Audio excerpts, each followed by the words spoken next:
President Trump announced plans to host leaders from major AI companies at the White House, possibly as soon as next week.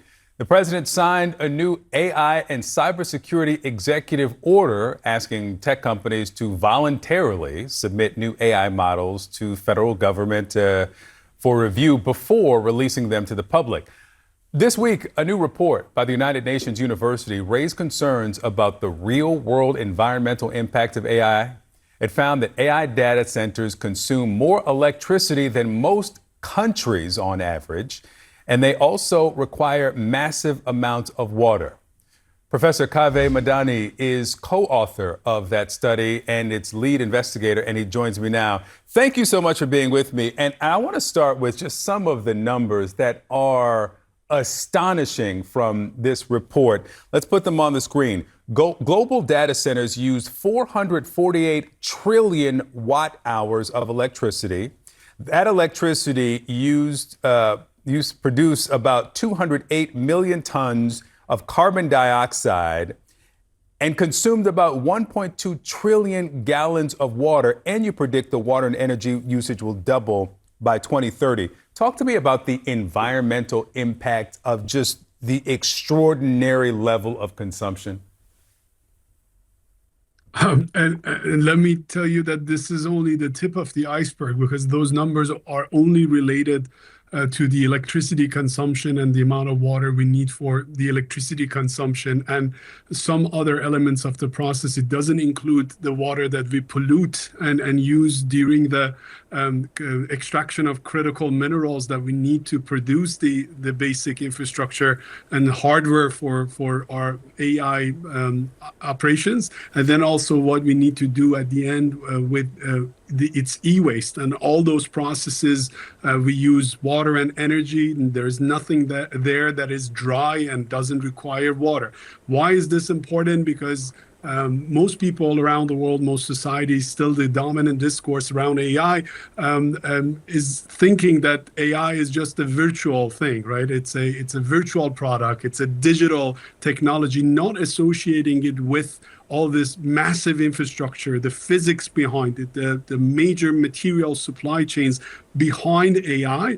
And then that was what we wanted to do. Not to say that AI is bad, not to say that governments should not be investing in AI, but to remind them that we have to also worry about these impacts, because we already know that the world is water bankrupt. We don't have enough water in many regions of the world. We know that carbon emissions are high, and adding more electricity demand to our needs, to our portfolio, means that we will compromise the decarbonization process and create a lot of problems. That's why you see in many parts of the world, including the United States, now people are having conflicts over the establishment of these data centers, because farmers are worried, cities are worried, urban population, indigenous communities around the world are worried about these data centers coming to their place, and they only bearing the cost, not taking advantage of the benefits. Yeah, and there's some communities who are trying to keep these data centers out of their communities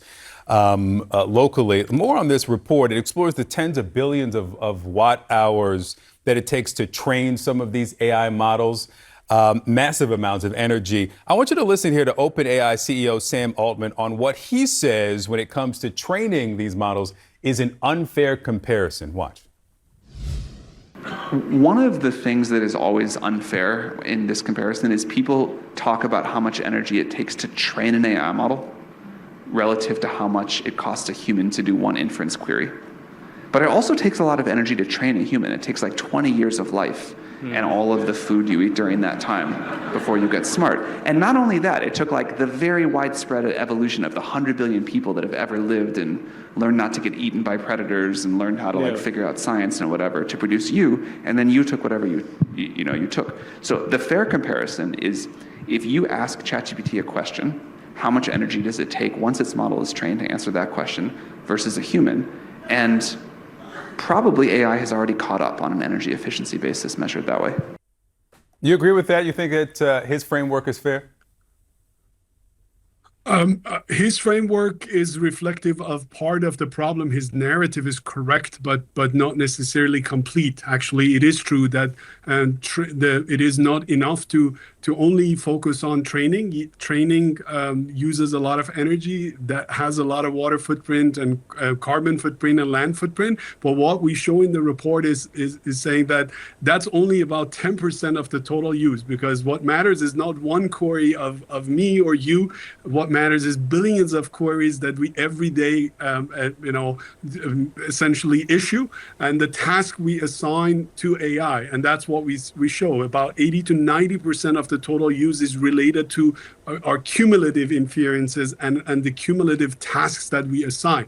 Now, the other issue is that we are becoming wasteful. We are being very consumptive of these services. We're getting used to some stuff that we're not part of our life. Now we don't use the brain intelligence anymore, our natural intelligence. And for every single simple task, we go to AI, ask what time is it? We ask for recipes from AI. We ask for some of the simplest thing, and we fall in love and we engage further and further with machines and tools that have been designed to engage us further. The report says that we all have responsibilities. Consumers can do better, developers can do better, and governments ultimately need to do better when it comes to controlling these impacts and ensuring that they know what's going on. It all comes at a cost. All right, Kaveh Madani, thank you so much for being with me this morning.